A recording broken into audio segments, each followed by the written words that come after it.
The first thing I noticed when I woke up was the cold. Not the mild, uncomfortable chill of a bad heater or an open window in winter. This was deeper, heavier. The kind of cold that didn't just sit on your skin but pressed into your bones, as if the air itself were made of ice and gravity had doubled overnight. I tried to inhale sharply and nearly panicked when my breath came out slow and shallow, fogging in front of my face like a ghost unsure whether to leave. For a moment, I thought I'd died. The second thing I noticed was that I couldn't move my arms. They were pinned in place, numb and heavy, wrapped around something warm. That alone made no sense. Warmth was impossible here.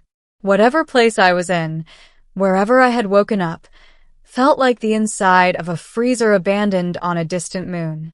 And yet there it was. Heat. Gentle, steady, unmistakably alive. Then the third thing registered. Hair. Long, silken strands brushed against my chin, shimmering faintly even in the dim blue light that filled the chamber. They weren't human hair. They moved slightly on their own, as if responding to some invisible tide. My heart began to hammer as the reality I'd been avoiding crashed down on me. Something was sleeping in my arms. Very carefully, ignoring the screaming protest of my frozen muscles, I lowered my gaze. The alien woman nestled against my chest looked peaceful, regal, even in sleep. Her skin was a pale, opalescent blue, marked with delicate crystalline veins that glowed softly, pulsing in time with her breathing. Her features were sharp but elegant, sculpted like living ice. A crown, not metal, but grown from translucent crystal, rested naturally along her temples. I didn't need a history book or a translator to know what she was. I was holding the queen of the Critheri, the last living ruler of an empire that could freeze oceans and shatter fleets. And somehow she was clinging to me like I was the only warm thing left in the universe. I tried to remember how I got here. The memory came back in fragments, like broken glass scattered across my mind. The distress signal. The long-range research vessel Astra Vale. My ship. My job. Salvage and xenobiology support. Dangerous enough to pay well, boring enough to lull you into complacency. The signal had come from an uncharted region near the Critheri exclusion zone. That alone should have made me turn around. Everyone knew the stories. The Critheri were not just cold-blooded. They were cold-born. Their cities were carved from glaciers the size of continents. Their biology depended on extreme cryogenic environments. Humans couldn't survive on their worlds without layered thermal shielding and constant power. And their queen? She hadn't been seen in decades. Some said she'd entered a hibernation cycle that went wrong. Others whispered she'd been assassinated, her body lost somewhere beyond mapped space. Entire wars had been fought over that uncertainty. I told myself I was just checking the signal. 5 minutes in and out. Curiosity had always been my biggest flaw. The signal led me to a derelict Critheri royal skiff, drifting powerless in the dark. Its hull was cracked, frost blooming across alien alloys. Inside, I found her, encased in a fractured cryopod, her life signs fading. I remember the alarm screaming when I pulled her free. I remember the temperature dropping so fast my suit struggled to compensate. I remember wrapping my arms around her, trying to keep her core temperature stable while the ship rerouted power. After that, nothing. Until now. A shiver ran through her body. Not a violent one.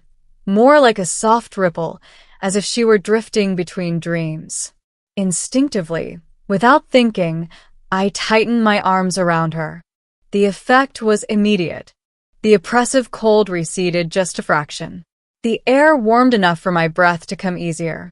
Her glow brightened, crystalline veins pulsing faster. "Oh no," I whispered hoarsely. "You've got to be kidding me." Understanding hit me like a meteor. She wasn't just sleeping beside me. She was using me. Human body heat, augmented by my suit's emergency thermal core, was keeping her alive. I was a living heater, pressed chest to chest with the most powerful being in known space. And if I moved, if I let go, her temperature would drop below survivable levels again. The queen of the Critheri would die in my arms. I stayed perfectly still. Minutes stretched. Or hours. Time lost meaning in the frozen blue chamber. My muscles screamed. Pins and needles burned through my limbs. But I didn't move. Finally, her eyes fluttered open. They were stunning, faceted like cut gemstones, reflecting light in shifting hues of silver and frost blue. For a moment, confusion clouded them. Then awareness sharpened, and she froze completely. Her gaze locked onto mine. Neither of us spoke. Slowly, carefully, she lifted one slender hand and placed it against my chest, right over my heart. Her touch was cold, but not deadly, regulated now, controlled. "You are warm," she said, her voice soft but resonant, vibrating through my bones. "And alive." "Last I checked," I croaked. "You're welcome?" Her eyes narrowed slightly. "You should not be." That didn't help my nerves. "I mean no harm," I said quickly. "Your pod was failing. I didn't have many options." She studied my face with unsettling intensity, as if reading something beneath my skin. Her fingers flexed once, lightly gripping the fabric of my suit. "You held me through the cold sleep," she said slowly. "No Critheri would do this. They would have sealed me away. Preserved me. You chose exposure." "I chose panic," I admitted. "Same thing, really." To my surprise, a faint curve touched her lips. "A human," she murmured. "Fragile, reckless, radiant with heat." Then her expression darkened. "My people." I swallowed. "I don't know. Your ship was alone. Adrift." Silence filled the chamber, thick and heavy. The glow of her veins dimmed, then flared erratically. "Then the Empire truly sleeps," she said. "And I wake in the arms of a stranger." Her gaze returned to me, sharper now. "You are aware that if I wished it, your blood would crystallize within seconds." "Yes," I said honestly. "Very aware." "And yet," she continued, "you remain." I shrugged as much as my frozen state allowed. "You're alive. That seems like a win." Something shifted between us. Not trust. Not yet. But curiosity. The ship's systems hummed weakly as emergency power stabilized. Over the next hours, I learned the truth. The Queen's name was Iskathriel, last sovereign of the Critheri Dominion. Her hibernation cycle had been sabotaged during a coup. Loyalists had fled with her, but their ship had been ambushed. She'd been launched into space as a final gamble, better exile than execution. Her physiology required prolonged cold, but not absolute isolation. Critheri queens bonded symbiotically with their environment, drawing stability from external energy sources. Her pod had been designed to simulate that. It failed. My presence had replaced it. "You should not be able to sustain me," she said quietly as I adjusted the thermal regulators. "Your species burns too quickly." "Guess I'm efficient," I said. "Or stubborn." She watched me work, her gaze softer now, more human, somehow. "You saved me. This binds us." That word made my stomach flip. "Binds how?" "In Critheri law," she said, "one who preserves the Queen's life becomes her shield-bearer. Her protector. Her anchor." I laughed weakly. "You're saying I accidentally got promoted?" Her eyes glimmered. "To a role that has not existed in centuries." Trouble arrived 3 days later. A Critheri warship dropped out of hyperspace, its presence announced by a sudden plunge in temperature that nearly knocked me unconscious. Iskithriel stiffened in my arms. "They found me," she whispered. The ship's scanners locked on. A transmission cut through the chamber, cold, formal, merciless. "By order of the Critheri Council, surrender the false queen." Iskithriel rose to her full height, power radiating from her like a living storm. Frost crawled along the walls. "I am your queen," she said, her voice carrying ancient authority. "And I do not surrender." The warship powered weapons. I didn't think. I acted. I rerouted every ounce of remaining energy into the thermal core, overloading it, flooding the chamber with heat. Alarms screamed. Ice shattered. Steam filled the air. Iskithriel gasped, then laughed, a sound like breaking glass and falling snow. "With me," she commanded. She took my hand. Space folded. Cold and heat collided as she unleashed her power, not as destruction, but as escape. The warship fired, but we were already gone, slipping into a fold of frozen light. We emerged on a distant world, a twilight planet of ice plains and glowing auroras. Critheri home soil. Iskithriel staggered, weakened but alive.